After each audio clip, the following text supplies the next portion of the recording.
मृणाली, क्या तुम पागल हो गई हो? रोहन मेरा इकलौता बेटा और तुम्हारा छोटा भाई है। मैं रोहन को काम पर कैसे लगाऊं? जैसे ही मैंने बोलना समाप्त किया, मेरी बेटी मृणाली ने मेरी ओर देखा और मुस्कुराते हुए बोली, माँ, रोहन खुद आपके साथ काम करना चाहता है। इसके अलावा पिताजी के निधन के बाद से आप हमेशा उदास रहती हैं। अगर रोहन आपके साथ काम करेगा तो आपका मूड ठीक हो जाएगा, माँ। मेरी बेटी मृणाली की बातें सुनकर मुझे थोड़ी चिंता हुई। मृणाली जो कह रही है वो बिल्कुल सच है। मेरे पति के जाने के बाद से मेरी तबीयत ठीक नहीं है। मैं अपनी बेटी मृणाली की कही बातों के बारे में सोचती रही। जब मैं अपनी बेटी मृणाली के बारे में सोच ही रही थी, तभी अचानक मेरा बेटा रोहन मेरे घर आया और मुझे थोड़ा चौंका दिया। रोहन ने मुझसे, नमस्कार मेरे प्यारे दोस्तों, आप सब कैसे हैं? हर दिन की तरह आज मैं एक नए वीडियो के साथ हाजिर हूं। आज मैं आपको अपने बेटे के साथ अपने जीवन की एक और अद्भुत सच्ची कहानी सुनाऊंगी। मुझे पता है आपने शायद ऐसी कहानी पहले कभी नहीं सुनी होगी। मैं पूरे यकीन के साथ कह सकता हूं कि आज का वीडियो देखने के बाद आपको भी प्यास लगेगी। इसलिए आपसे अनुरोध है कि पूरा वीडियो देखें और कृपया हमारे चैनल को सब्सक्राइब करें। अगर आपको हमारा साथ मिलेगा तो हम रोजाना ऐसी कहानियां लेकर आएंगे। तो चलिए अब कहानी शुरू करते हैं। मैं निधिका रॉय हूं। मैं 40 वर्ष की विधवा हूं। मेरा एक बेटा और एक बेटी है। मेरे बेटे का नाम रोहन है और मेरी बेटी का नाम मृणाली है। मेरे पति का आज से लगभग कुछ साल पहले निधन हो गया था। मेरे पति के चले जाने के बाद मैं पूरी तरह अकेली रह गई। हालांकि मेरी बेटी मृणाली एक दफ्तर में काम करती है, लेकिन हमारे परिवार में कोई आर्थिक समस्या नहीं थी। लेकिन मैं पूरी तरह टूट चुका था। मुझे कुछ भी अच्छा नहीं लगता था। मैं हमेशा अलग अलग चीजों के बारे में सोचता रहता था। मेरी बेटी मृणाली और मेरे बेटे रोहन ने मुझे समझाने की बहुत कोशिश की। इसके साथ ही मेरे बच्चों ने भी मेरा बहुत साथ दिया है, जिससे कम से कम मेरे मन को कुछ शांति तो मिली है। लेकिन सच कहूं तो मेरा मन पहले की तरह ही बेचैन था। मैं किसी भी तरह से अपने मन को शांत नहीं कर पा रहा था। मैं अपने कमरे में बैठकर सारा दिन यही कोशिश करता रहता कि मेरे दिमाग से सारे विचार निकल जाएं, ताकि कोई भी विचार मेरे मन में न आए। लेकिन कुछ भी कारगर नहीं हुआ। मैं आज और शाम को हर दिन की तरह अपने कमरे में बैठी थी। कमरे में बैठे हुए लगभग 1 मिनट ही हुआ था कि मेरी बेटी मृणाली आई और मेरे कमरे के सामने खड़ी हो गई। मृणाली मेरे घर के सामने खड़ी हो गई, मेरी तरफ देखा और अपने मन में कुछ सोचने लगी। मैंने अपनी बेटी मृणाली को अपने दरवाजे के सामने उस तरह खड़े देखा और एक आह भरकर मैं थोड़ा आगे झुकी और अपनी बेटी से कहा, मृणाली, तुम वहां क्यों खड़ी हो? अंदर आओ, माँ। मेरे बोलते ही मेरी बेटी मृणाली मेरे कमरे में आ गई। मृणाली मेरे कमरे में आई और मेरे ठीक बगल में बैठ गई। जैसे ही मृणाली आकर मेरे बगल में बैठ गई, मैंने धीरे से अपना हाथ अपनी बेटी के सिर पर रखा और मृणाली के सिर को धीरे धीरे सहलाना शुरू कर दिया। जब मैं अपनी बेटी मृणाली के सिर पर हाथ फेर रही थी, तभी मृणाली मेरी तरफ मुड़ी और बोली, माँ, क्या मैं आपसे कुछ पूछ सकती हूँ? अगर आपको कोई आपत्ति न हो। अपनी बेटी मृणाली की बातें सुनकर मैंने धीमी आवाज में कहा, जी माँ, बताओ तुम्हें क्या जानना है। मेरे बोलते ही मेरी बेटी मृणाली ने मुझसे कहा, माँ, मैंने काफी समय से देखा है कि आप हमेशा उदास रहती हैं। आप किसी बात को लेकर परेशान हैं। माँ, मैं जानना चाहती हूँ कि आप वास्तव में किस बात को लेकर चिंतित हैं। माँ, सच बताओ। जैसे ही मैंने अपनी बेटी मृणाली की बात सुनी, मैंने मृणाली के सिर से अपना हाथ हटा लिया। जैसे ही मैंने मृणाली के सिर से अपना हाथ हटाया, मेरी बेटी मृणाली थोड़ी चौंक गई। मैंने मृणाली से नजरें हटाकर उससे कहा, मृणाली, मुझे पता है कि मेरा बेटा और बेटी हमेशा मेरे बारे में सोचते हैं। मुझे यह भी पता है कि तुम दोनों भाई बहन हमेशा मेरा साथ देते हो, लेकिन सच तो यह है कि मैं तुम्हारे पिता के शब्दों को अपने दिमाग से निकाल ही नहीं पा रही हूँ। मैंने उनके बारे में न सोचने की बहुत कोशिश की है, लेकिन इससे कोई खास फायदा नहीं हुआ। मेरे बोलते ही मृणाली थोड़ी देर के लिए चुप हो गई।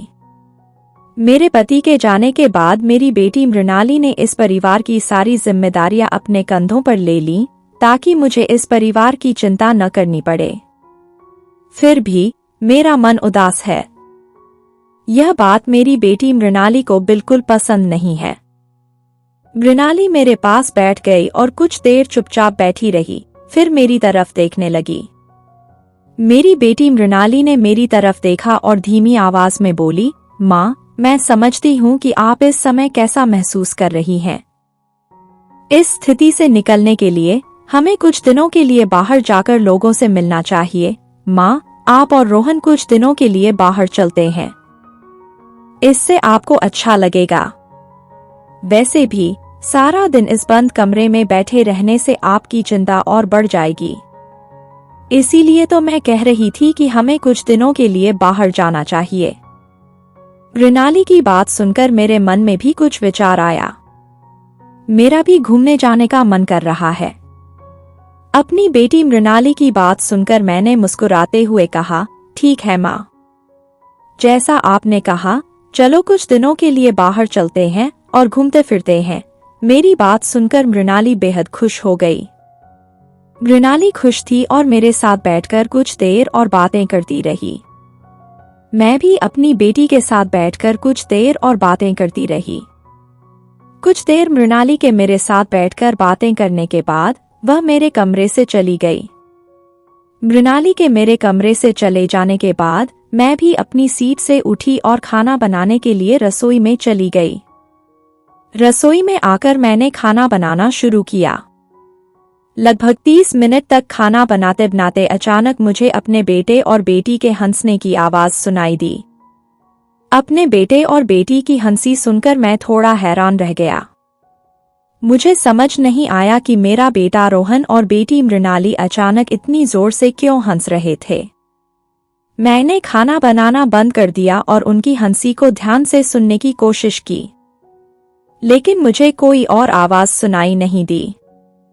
मैंने सोचा कि यह एक सामान्य बात है और मैं वापस खाना बनाने में जुट गई। खाना बनाते समय मेरा ध्यान उसी पर केंद्रित था कि तभी मेरे बेटे रोहन की हंसी की आवाज फिर से मेरे कानों में गूंजी। रोहन की हंसी सुनकर मेरे मन में कुछ हलचल सी मच गई। मुझे समझ नहीं आ रहा कि अचानक मेरे मन में ये अजीब सी भावना क्यों जाग रही है। मैं रोहन के घर जाकर देखना चाहती हूँ कि असल में क्या हुआ था और मेरे बेटे बेटी ऐसे क्यों हंस रहे हैं। 1-2 मिनट और रसोई में बैठने के बाद मैं रसोई से उठी और सीधे अपने बेटे रोहन के कमरे में गई। मैं अपने बेटे रोहन के कमरे के सामने खड़ी हुई और धीरे से उसके कमरे का दरवाजा खोला। तभी मुझे जो दिखा वह सामने आया। मैं यह देखने के लिए बिल्कुल भी तैयार नहीं थी। जब मैंने अपने बेटे रोहन के कमरे में देखा तो मैंने अपने बेटे रोहन और अपनी बेटी मृणाली को एक साथ बैठे, बातें करते, हंसते और काम करते हुए पाया। अपने बेटे और बेटी को इस तरह घर से काम करते देखकर मैं दंग रह गया। मैंने कभी सोचा भी नहीं था कि मेरे बेटे और बेटियां कभी इस तरह काम करेंगे। इसके अलावा मुझे पता है कि मेरा बेटा रोहन हमेशा अपनी पढ़ाई में व्यस्त रहता है, लेकिन आज मैंने देखा कि मेरा बेटा रोहन अपनी पढ़ाई छोड़कर अपनी बहन के साथ बैठकर काम कर रहा है। मैं वहां चुपचाप खड़ा अपने बेटे रोहन और बेटी मृणाली को देख रहा हूँ। रोहन और मृणाली को इस तरह मुस्कुराते और खुश देखकर मेरा मन करता है कि मैं उनके साथ बैठकर बातें करूं और काम करूं, लेकिन चाहकर भी मैं उनसे बैठकर बात नहीं कर सकती थी, क्योंकि अगर मैं अभी मृणाली से बैठकर बात करूंगी तो शायद उसे कुछ याद आ जाए। मैं अपने बेटे रोहन के घर के सामने खड़ी रही और मन ही मन अस्थियों के बारे में सोचती रही। रोहन के बारे में सोचते ही मेरी आंखों में आंसू उमड़ आए। आंसू बहते हुए मैं स्थिर नहीं रह पा रही थी। मेरा मन किसी स्वप्न की तरह बेचैन हो गया था। मैंने गहरी सांस ली और किसी तरह खुद को संभाला। अपने बेटे रोहन के घर से सीधे अपने घर की ओर चल पड़ी। मैं अपने घर पहुंची और अपने कमरे में बैठकर खुद पर काम करने लगी। अब अगर मैं काम नहीं करूंगा तो मेरा मन कभी शांत नहीं होगा। मैं अपने कमरे में बैठकर ध्यान करता हूं ताकि मेरा मन शांत हो जाए। लगभग 1 घंटे काम करने के बाद मेरा सारा काम खत्म हो गया। जैसे ही मेरा सारा काम खत्म हुआ, मुझे मन में शांति का अनुभव हुआ। मन शांत होते ही मैंने अपना सारा सामान पैक किया और सीधे फ्रेश होने चली गई। मुझे तरोताज़ा होने में लगभग 5 मिनट लगे। तरोताज़ा होकर मैं अपने कमरे में वापस आया और बिस्तर पर बैठ गया। जैसे ही मैं बिस्तर पर बैठा थोड़ा आराम कर रहा था, मेरी बेटी मृणाली मुझे पुकारने लगी। मेरी बेटी मृणाली की आवाज़ सुनकर मैं घर से बाहर निकली। घर से बाहर आते ही मेरी बेटी मृणाली मुझसे कहने लगी, माँ, खाने का समय हो गया है, क्या तुम खाना नहीं खाओगी? मेरी बेटी मृणाली की आवाज सुनकर मेरा भ्रम टूट गया। मैंने अपनी बेटी मृणाली की ओर देखा और कहा, हाँ, मैं खाऊंगी। क्या तुम भी खाना चाहती हो? मेरे सवाल के जवाब में मेरी बेटी मृणाली ने कहा, जी माँ, मैं खा लूंगी। आप जाइए, हम सब साथ बैठकर खाएंगे। बेटी की बात सुनकर मैंने कहा, ठीक है, ठीक है। तुम जाइए और खाने की मेज पर बैठ जाइए, मैं आती हूँ। जैसा कि मैंने कहा, मेरी बेटी मृणाली खाने की मेज की ओर चली गई। मृणाली के जाने के बाद मैंने और इंतजार नहीं किया। मैं भी खाने की मेज की ओर चल पड़ा। मैं खाने की मेज पर आया और खाने के लिए बैठ गया। मेरे बेटे रोहन और बेटी मृणाली पहले से ही खाने की मेज पर मेरा इंतजार कर रहे थे। जैसे ही मैं खाने की मेज पर बैठा, हम सबने एक साथ खाना शुरू कर दिया।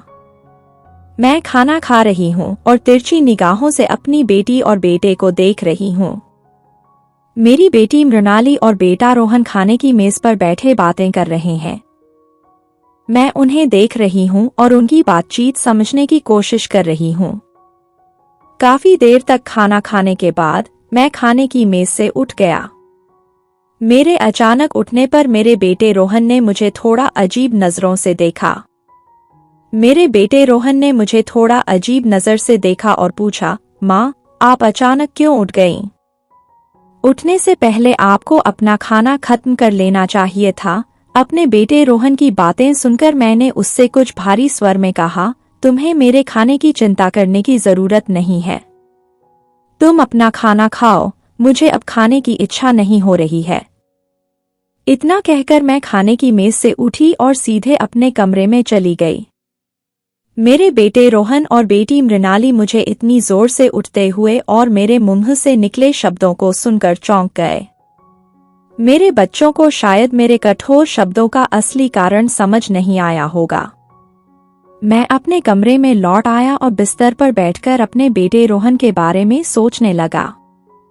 आज मेरा मन किसी सपने की तरह बेचैन है। मुझे किसी भी बात से अच्छा नहीं लग रहा। मैं कुछ मिनट अपने कमरे में बैठकर अपने बेटे और बेटी के बारे में सोचता हूँ और फिर अपने कमरे में कुछ काम शुरू करता हूँ।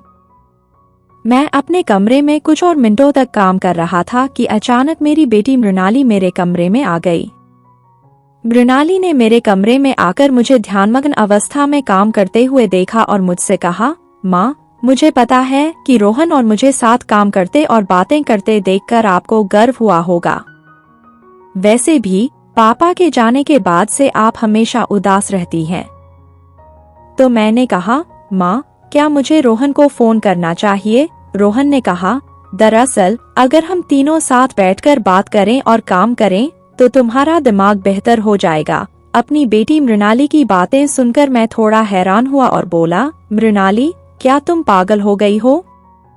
रोहन मेरा इकलौता बेटा है और तुम्हारा छोटा भाई है। मैं रोहन को काम पर कैसे लगाऊं? जैसे ही मैंने बोलना समाप्त किया, मेरी बेटी मृणाली ने मेरी ओर देखा और मुस्कुराते हुए कहा, माँ, रोहन खुद आपके साथ काम करना चाहता है। वैसे भी जब से तुम्हारे पिता गए हैं तुम हमेशा उदास रहती हो। अगर रोहन आपके साथ काम करेगा तो आपका मन शांत हो जाएगा। माँ, मेरी बेटी मृणाली की बातें सुनकर मुझे थोड़ी चिंता हुई। मृणाली जो कह रही है वो बिल्कुल सही है। पति के जाने के बाद से मेरी तबीयत बिल्कुल ठीक नहीं है। मैं अपनी बेटी मृणाली की कही बातों के बारे में सोचती रही। जब मैं अपनी बेटी मृणाली के बारे में सोच ही रही थी तभी अचानक मेरा बेटा रोहन मेरे कमरे में आया और मुझे थोड़ा चौंका दिया। रोहन ने मेरी तरफ देखकर कहा, माँ, इतनी चिंता मत करो। मैं तुम्हारा इकलौता बेटा हूँ। मैं खुद तुमसे खुलकर बात करना चाहता हूँ। वैसे भी तुम्हारे बच्चों के रूप में तुम्हें खुश रखना हमारा कर्तव्य है। अपने बेटे रोहन की बात सुनकर मैं उसे रोक नहीं सका। मैंने अपने बेटे रोहन की ओर देखा और मुस्कुराते हुए कहा, ठीक है बेटा, जब भी आप दोनों चाहें मैं आपके साथ बैठकर बातें करूंगा। ऐसा होगा। आइए आप दोनों मेरे पास बैठिए। मेरी बात सुनकर मेरा बेटा रोहन और मेरी बेटी मृणाली आकर मेरे पास बैठ गए। रोहन और मृणाली को देखकर मुझे साफ पता चल रहा है कि मेरे बच्चे आज बहुत खुश हैं।